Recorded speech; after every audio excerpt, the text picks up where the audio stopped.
Hai, Assalamualaikum. Saya Fatina Amira binti Zulaimi daripada kelas EC 2201B1. Saya Syazana binti Ibrahim dari kelas EC 2201B1 Fakulti Kejuruteraan Awam.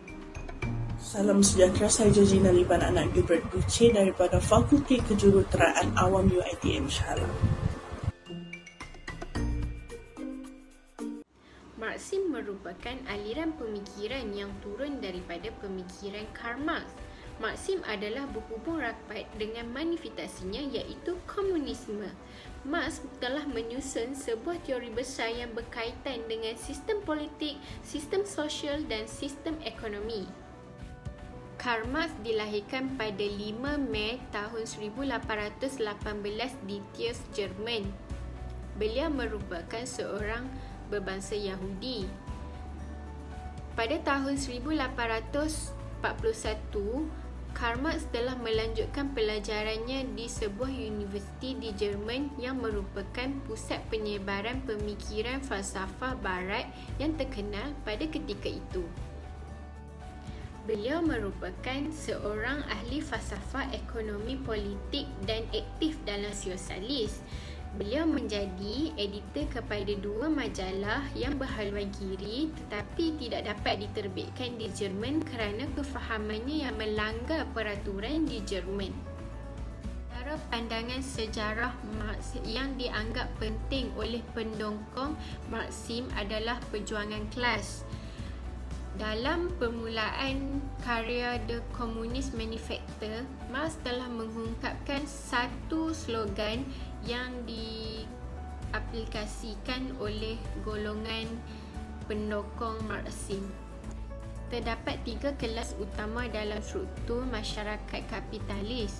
Yang pertama ialah kelas buruh upahan, kedua kelas kapitalis, ketiga kelas pemilik tanah. Walau bagaimanapun, perkembangan struktur industri kapitalisme hanya diperkenalkan 2 jenis kelas, iaitu bourgeois dan proletariat. Dengan ini, semua kelas buruh upahan akan diklasifikasikan sebagai kelas proletariat dan kelas kapitalis dan pemilik tanah pula mewakili kelas bourgeois. Marx melihat ekonomi kapitalis menyebabkan golongan pekerja terbeban dengan hutang walaupun menerima upah dari golongan kapitalis. Oleh kerana upah yang diberi kepada para pekerja adalah sangat sedikit dan tidak setimpal dengan hasil kerja mereka, sekaligus menyebabkan pekerja terpaksa berhutang dengan golongan kapitalis semata-mata untuk kelangsungan hidup. Marx berpendapat bahawa kapitalisme telah mewujudkan masyarakat yang tidak seimbang dan amalan kapitalisme ini perlu digantikan dengan sesuatu yang lebih baik, seterusnya melahirkan ideologi Marxisme. Faktor kemunculan Marxisme. Marxisme ni adalah satu bentuk protes Marx terhadap golongan kapitalisme. Kapitalisme ni merupakan sistem ekonomi dan sosial yang berpandangan ke arah kekayaan dan keuntungan semata. So, Marx ni berpendapat golongan atasan yang dikenali sebagai bourgeois, dia nak menggunakan golongan pekerja iaitu proletariat sebab proletariat untuk keuntungan atau kesenangan mereka. So, macam mana diorang nak gunakan? Diorang biarkan golongan pekerja ni, proletariat ni bekerja selama berjam-jam dengan bayaran kadar upah yang sangat minimum. Masalah ini wujud adanya kepemilikan peribadi daripada golongan atasan, iaitu golongan bourgeois yang kaya. Oleh itu, Marx berpendapat bahawa pandangan kapitalisme ni kita tukar kepada komunisme bagi membantu golongan pekerja iaitu proletariat ni. So, bila golongan pekerja proletariat ni dia dah lakukan pemberontakan, golongan atasan tak suka.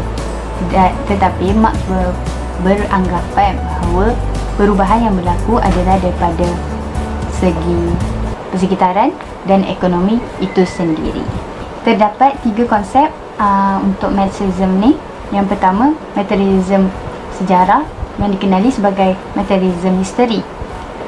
Di sini kita dapat melihat perubahan masyarakat. Kita dapat meningkat perubahan masyarakat dengan beberapa faktor, iaitu perkembangan ekonomi, dari segi perkembangan teknologi, dari segi pertentangan yang berlaku, malahan daripada segi perjuangan antara kelas. Kedua, materialism dialektis. Materialism dialektis ni merupakan asas teoritis bagi kaedah penaklukan. Materialism dialektis ni dia berbeza dengan materialism sejarah, sebab materialism sejarah ni dia lebih kepada perjuangan kelas. Yang ketiga pula, Marx mendapat idea ekonomi Marxis ini adalah daripada pemikir ahli politik Britain, iaitu Adam Smith dan David Ricardo, yang merupakan tokoh dalam bidang ekonomi. Mereka ni berpendapat bahawa mereka telah mengkaji kapitalisme secara saintifik, iaitu penciptaan kekayaan dan membentuk satu teori nilai buruh. Tokoh pendukung dalam Marxism. Yang pertama adalah Friedrich Engels. Friedrich Engels ini merupakan tokoh falsafah Jerman yang membangunkan idenya dengan perkembangan realiti yang merujuk kepada hukum dialektik. Dialektik ni adalah satu perubahan secara beransur-ansur dan perubahan secara tiba-tiba dengan gerakan yang tersendiri. Yang ketiga, Henry de Saint-Simon, yang merupakan seorang pemikir sosial utopia. Henry ni dia telah mengajukan idea dia tentang sebuah masyarakat yang baru dan di mana tiada penindasan berlaku dan pemerasan. Oleh itu, dia percaya dia berpandangan setiap orang harus bekerja, tak ada yang tak bekerja boleh memperoleh sesuatu. Faham tak? So, kau kerja baru kau dapat sesuatu, tak kerja tak dapat apa-apa lah. Itu pandangan Henry de Saint-Simon. Yang keempat, Robert Owen, pemikir yang juga merupakan pemikir social utopia, di mana beliau ini merupakan pengasas kepada gerakan koperasi. Beliau mengilhamkan satu masyarakat sosialis dan merancang untuk membentuk satu komuniti yang bersifat utopia yang bernama New Harmony di Indiana. Okey, yang terakhir, nombor 5 adalah Charles Fourier. Charles Fourier juga ada merupakan seorang pemikir sosial utopia, di mana beliau ni berpandangan bagi kejayaan sesuatu masyarakat ni bermula daripada keprihatinan dan kerjasama antara semua pihak. Teori Marxisme juga berkait rapat dengan komunisme. Terdapat beberapa buah negara yang pernah dan masih lagi mengamalkan prinsip asas komunisme. Terdapat 5 buah negara yang mengamalkan komunisme yang masih bertapak di dunia ini.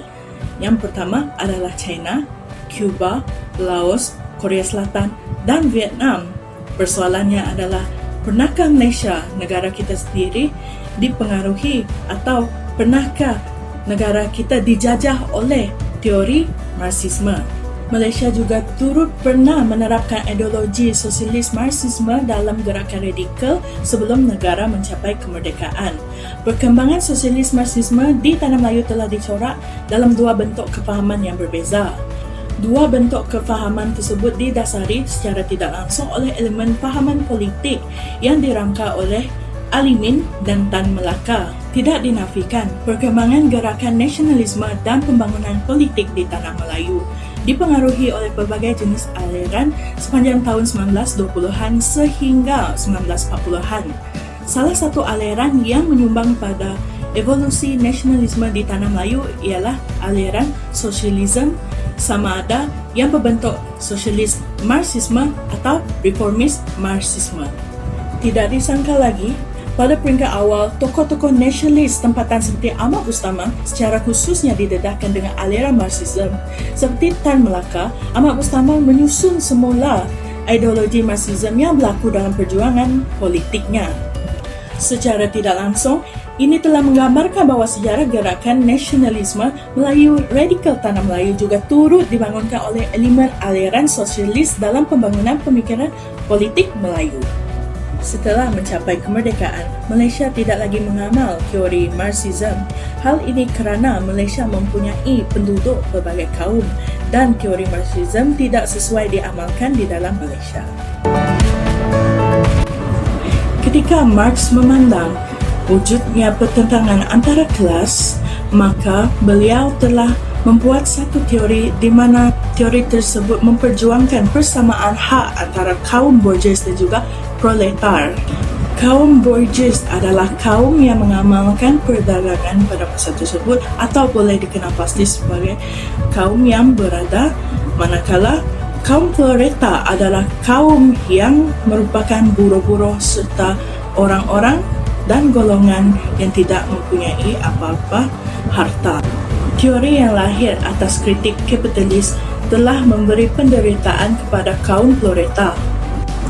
Oleh itu, Marx menyokong serta menjunjung tinggi teorinya sendiri kerana teorinya atau prinsipnya yang memberi kesamaan dan kesetaraan kepada hak ekonomi antara kelas.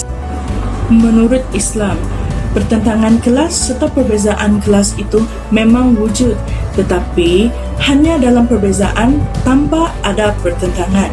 Apa yang cuba disampaikan oleh Islam di sini, perbezaan tidak perlu ditentang oleh mana-mana pihak. Menurut Islam, manusia adalah saling bersaudara dalam segala aspek apapun. Kita tidak boleh membenci antara satu sama lain kerana wujudnya perbezaan. Dalam faktor sosial, memang benar, manusia memang dilahirkan berbeza. Namun bagaimanapun, perbezaan itu tidak mendatangkan masalah. Walau banyak sekalipun ragam, tetapi kita perlu hidup dalam rukun dan damai. Ketika seseorang beragama, dalam waktu yang sama, dia tidak akan menjadi dirinya sendiri. Itulah pandangan Karl Marx terhadap agama. Menurut Karl Marx, dia memandang bahawa orang yang beragama adalah yang menyebabkan keterasingan seseorang dari dirinya sendiri. Justru itu, terbuktilah bahawa teori Marxism dan pandangan agama Islam terhadap agama adalah berbeza. Bagi agama Islam, wujudnya sesebuah agama adalah untuk menyusun dan mengatur kehidupan umat manusia dalam kesemua aspek, semoga mereka dapat menghayati kehidupan yang mulia, iaitu kehidupan yang cemerlang, gemilang dan terbilang sama ada di peringkat individu dan masyarakat di dunia dan seterusnya di alam akhirat. Sekian. Kesimpulannya, analisis ke atas konsep perjuangan kelas dapat disimpulkan bahawa Karl Marx telah melontarkan kritikan tajam ke atas sistem kapitalisme dengan melanjutkan asas falsafah dialek sebagai tanda perjuangan menentang unsur-unsur perhambaan dalam setiap organisasi dan kelas masyarakat. Hal ini kerana sejarah perjuangan manusia merupakan sejarah perjuangan kelas dan negara hanya merupakan alat yang digunakan oleh kelas berkuasa untuk menindas seluruh kelas bawahan. Unsur-unsur ini akan berakhir dengan pelaksanaan penghapusan sistem kapitalisme. Hal ini akan menandakan kemenangan kepada kelas bawahan yang diketuai oleh kaum buruh bawahan. Dalam hal ini, kejayaan sesebuah revolusi dalam mendirikan sebuah kerajaan baru hanya dapat berjaya atas kerjasama kelas bawahan yang dipermudahkan dalam bentuk perjuangan kelas. Oleh itu, falsafah Marxism dilihat cuba melahirkan kesedaran asas untuk membentuk masyarakat sosialis agar hak-hak ekonomi dan politik kelas bawahan dapat dikembalikan dan menekankan keperluan memelihara kebebasan dan kemerdekaan.